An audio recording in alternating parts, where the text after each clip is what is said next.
Hello welcome to Reva's arts. இப்போ வந்து நான் ஃபோமி க்ளே எடுத்திருக்கேன். ஃபோமி க்ளே தான் யூஸ் பண்ணணும்னு இல்லை, உங்ககிட்ட ஏர் ட்ரை க்ளே இருந்ததுன்னா அதை யூஸ் பண்ணிக்கோங்க. இப்போது நான் வந்து ரெட் கலரில் க்ளே எடுத்து அதை நல்லா மிக்ஸ் பண்ணிக்கிறேன். கொஞ்ச நேரம் கையில் வச்சு நல்லா மிக்ஸ் பண்ணதுக்கப்புறமா நான் வந்து இதிலேருந்து ஒரு 5 பால் சின்ன சின்னதாக செஞ்சு எடுத்துக்கிறேன். நம்ம மேக் பண்ணுற பால்ஸ் எல்லாம் ஒரே சைஸில் இருந்ததுன்னா பார்க்குறதுக்கு அழகாக இருக்கும். இப்போ நான் ஒரு 5 பால் ஒன்றோட ஒன்றா ஜாயிண்ட் ஆகி இருக்கிற மாதிரி இப்படி நான் ஸ்டிக் பண்ண பிறகு எல்லோ கலரில் கொஞ்சம் ஃபோமி க்ளே எடுத்து அதில் சின்ன சைஸில் ஒரு குட்டி பால் மாதிரி செஞ்சு சென்டரில் வச்சுட்டேன். இப்போ இது பார்க்குறதுக்கு ஒரு ஃப்ளவர் மாதிரி இருக்கும். அதுக்கு பேக் சைடில் நான் மேக்னெட் ஸ்டிக் பண்ணியிருக்கேன்.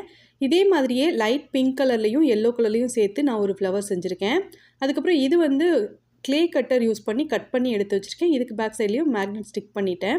இந்த டெய்ஸி ஃப்ளவருக்கு சென்டரில் ப்ளைனாக இருந்ததுனால ப்ரௌன் கலர் ஸ்டிக் பண்ணியிருக்கேன். இது கம்ப்ளீட்டாக ட்ரை ஆனதுக்கப்புறம் நம்ம சர்க்குலர் எடுத்து ஸ்டிக் பண்ணுறதுக்கோ அல்லது ஃப்ரிட்ஜ் மேக்னெட்டாவோ யூஸ் பண்ணலாம். இந்த கிராஃப்ட் பிடிச்சிருந்தா வீடியோக்கு லைக் பண்ணி ஷேர் பண்ணுங்கள். தேங்க்யூ.